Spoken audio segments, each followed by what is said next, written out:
So we've made it to the end of section 13, and we've now configured the client-side login and registration.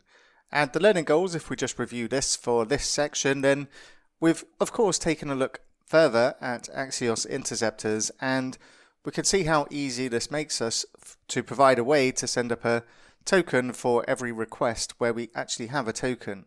We also took a look at MobX reactions, a very powerful feature of MobX where we can react inside the story itself to any changes to any observables automatically. Quite powerful, and we'll find another use for these a bit later on, I am sure.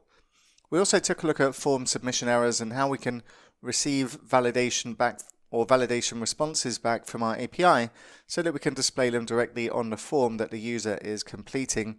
And we also wrapped our login and registration forms inside modules for a better user experience. So frequently asked questions, and there's one that always comes up when we're talking about tokens, local storage, passing something from client to server, and there's a number of weak points that are prone to attack.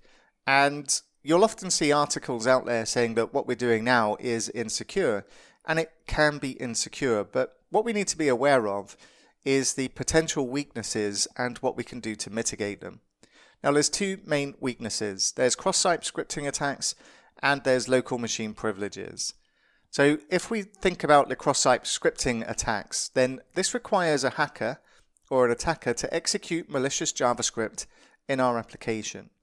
And we know that JavaScript has the ability to get information from the browser's local storage. We're using that in our application to do just that thing.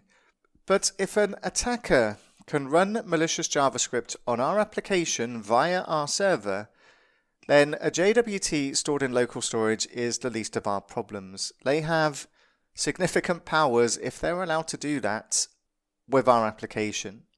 They'll be able to trick users into giving up their usernames and passwords. They'll be able to trick users into doing various things where they require input from a user in our application. So the goal is not to allow any malicious JavaScript to execute in our application. Now there are things we can do to mitigate that kind of attack, and we will be looking at that before we publish our application. So that's one of the weaknesses. The other weakness is a weakness from the user side of things, and this can apply to anything that you store on a client's machine. If somebody has local machine privileges to where we're storing the token, then they can't just access local storage, they'll be able to access anything on that client's computer. So that is another weakness, and the mitigation from that would be only to store secure information on the server and nothing on the client machine, but that's not practical when we're creating a SPA application to access an API.